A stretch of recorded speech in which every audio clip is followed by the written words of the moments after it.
Alright, welcome back to Ostentatious, y'all. Got a little project here today I'm taking care of, working on the shop truck. Usually you go to the junkyard and get these dash panels, and they're just as old as any other one you're going to get, so they're going to crack, which is the case of what happened in here. So we're going to put a brand new dash panel in here, and since I did the double din conversion on this truck, I really don't like it too well. The kit is just junk, so I'm going back to single din Kenwood. All right, let me show y'all what we got inside the truck going on, and I'll show you what I'm doing. Okay, first of all, if you'll notice the top of the dash here has a big crack in it. I ordered one of these used, and it ended up cracking again, so we're just gonna go with a brand new one. I think the new ones are a little bit darker, but I'd settle for dark over cracked. This right here, this is where the 4x4 would have a switch. They're blanking a two-wheel drive. This is where I have my bass knob, but I took it out, turned my bass knob all the way up, and put it behind it. I'll just control the bass from the head unit, that's fine. And these air conditioner switches are notorious for break-in, so this one's on the on position. There's not going to be any infants ever riding in here, so there's no need to turn it off. And finally, this monstrosity. Now, around 2000, 2002, somewhere around there, they started changing these over to a double din dash, which, just like I bought a din and a half, you can buy the double din dash. The differences are that the opening for the head unit on the earlier models is 3-inch, which is considered a single din, or din and a half is the actual size. And the later ones have the 4-inch opening. Now this Metra kit here is designed so that you can just cut this little piece of the dash out right here and snap this in. I had it glued in, but let me just show y'all. Honestly, the glue just kind of dries out. If y'all listen, yeah, my finger's popping on that, so we're going to take that out. I mean, look at this. It pulls the whole dash out, but I mean, right there, it's come off already, and it's just janky. I don't like these Metra adapter kits. The ones for the 94 through 97 are awesome. But yeah, you're probably better off buying that kit and using just the brackets out of it and get a newer model dash. I don't know that that works, but I would assume that it would, because if you'll look right here, this is where you cut these dashes, and I believe the opening just comes down to right there on the newer ones. I'm pretty sure, but don't quote me on that. If not, I'm sure you can probably drill out the mounting holes on it. So in order to get this out, I don't know if you can see it. There we go. There's a 7mm up here. There's a 7mm here. There should be one, yeah, right over here by the brake. And there's two on the bottom.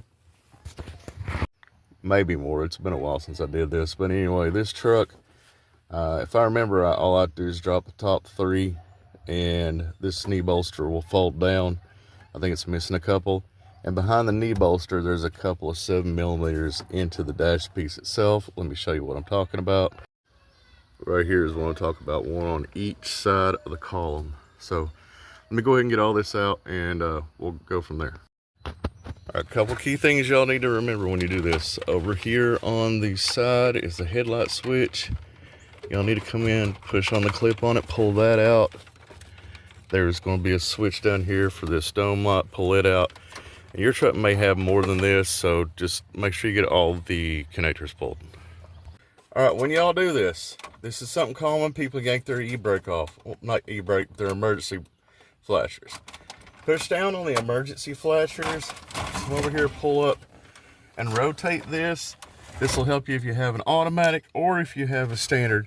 That will prevent breaking that hazard switch like most people actually do break it. In fact, there's kits that fix them out there because of people. But that's the way to prevent that right there. At this point, you're going to take anything that you're taking off the old dash, whether it be vents, airbag, switch, whatever. Okay, take it all off. In my case, the only thing I'm carrying over is going to be the headlight switch.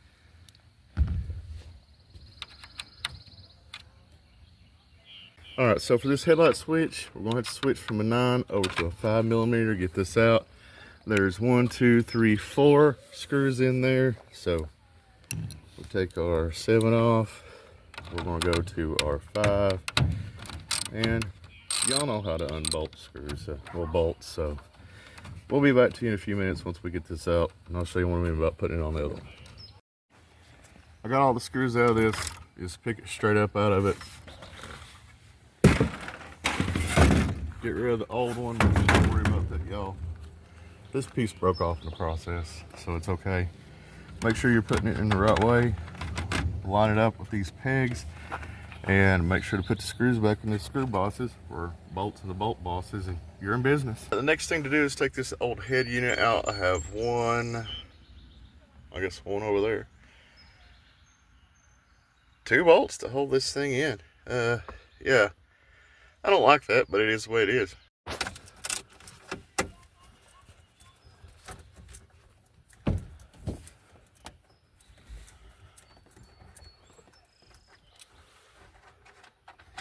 Make sure y'all keep up with what bolt goes where, because sometimes you're going to have some bolts that are longer than others. Case in point, I hear that one's a lot longer than the other one.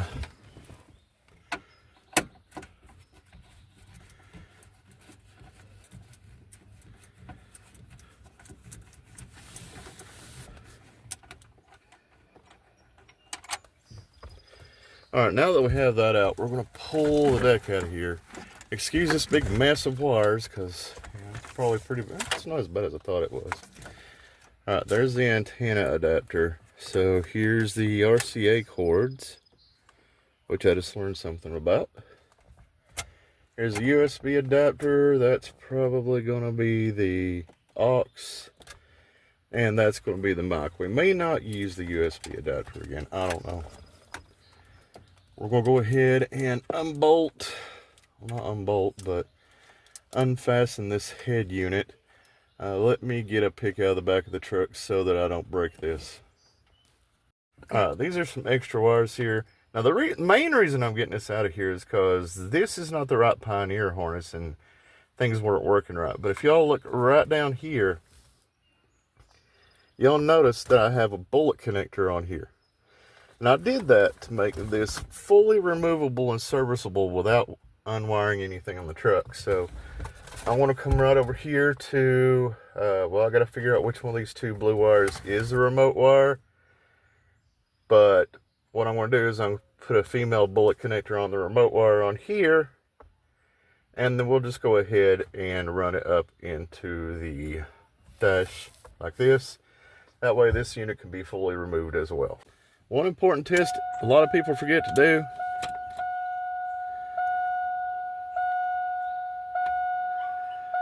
Make sure your head unit comes on before you go any further and put the dash back together. Now, one of the good things about having a single DIN radio in here as opposed to a double DIN, if something goes wrong in this dash, I don't have to take the whole dash apart just to troubleshoot it. I just pull the trim ring off the radio, push little things inside, slide the radio out. That's it. Alright, so the next step, these new dashes don't come with the clips installed, so we have to install the clips. Now, we do have the old dash to see which direction the clips were installed in, which is kind of crazy because this one goes upward and these 2 go downward. And I'm missing one over here, so we're going to just guess at that one. But I'm going to go ahead and put these clips on. Now, I'm going to go ahead and take this on here. Y'all, these take a lot of pressure sometimes. I did go ahead and pre-bend these out a little bit. Looks like that one went on just fine.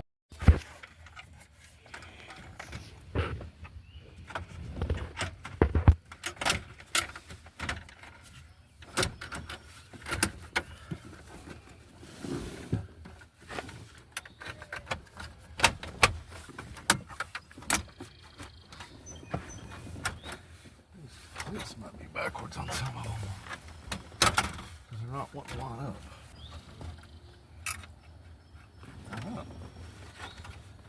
Oh, that ain't good. That's a new clip that's already broke. Okay, y'all, listen. Find some GM clips. These clips that come with these are garbage. And that's why that one didn't want to come out, because it had the factory piece still on it. Why? I got some of these.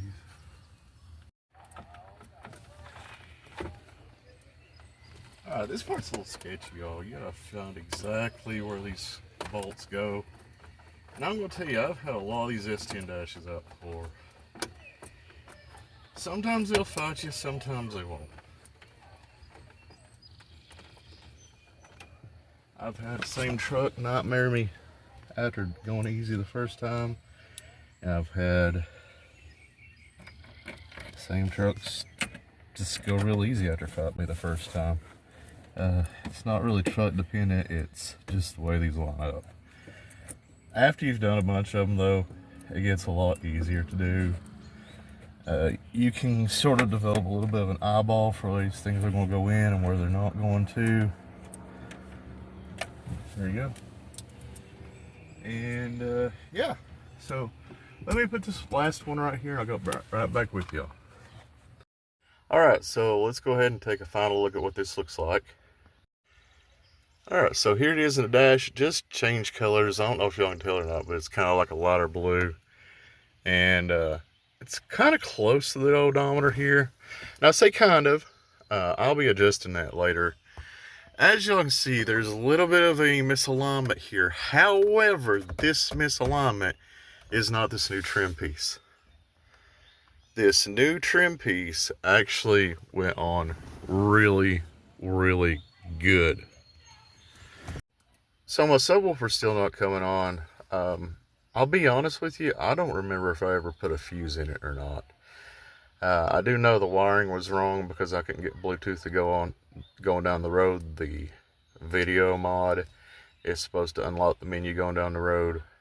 This is a standard, so you know, y'all know S10s, e-brakes never work in S10, so I couldn't use the e-brake. I couldn't wire it through park, anything like that. So it is what it is. Now let's talk about that misalignment in the dash. Look how bad this is. Y'all see how warped this dash is and the crack in it and everything? That's going to be another upcoming video because I do have a cover lay panel for this truck. I did the one for my Blazer and I never showed y'all what it was like. So for those of y'all that have never seen a cover lay put on before, I'm going to show y'all how to do it on this truck. There's going to be some knife using involved as cutting up the dash. So those of y'all kind of weary of trucks getting cut up, just know it's for the better to make the truck look more like it should look, okay? Anybody that knows 90s vehicles knows there's great things that came out of the 90s, right? We had grunge come out of the 90s. What else? We had all kinds of those stuff come out of the 90s. But anyway, one of the 90s worst things were dashes. So we're going to show y'all how to cure that. Anyway, thank y'all for watching as always. Please remember to like, comment, and subscribe. All those good things. Hit that little notification bell. Y'all make sure you support your troops, those that are active and veterans. God bless America. We'll see y'all next time.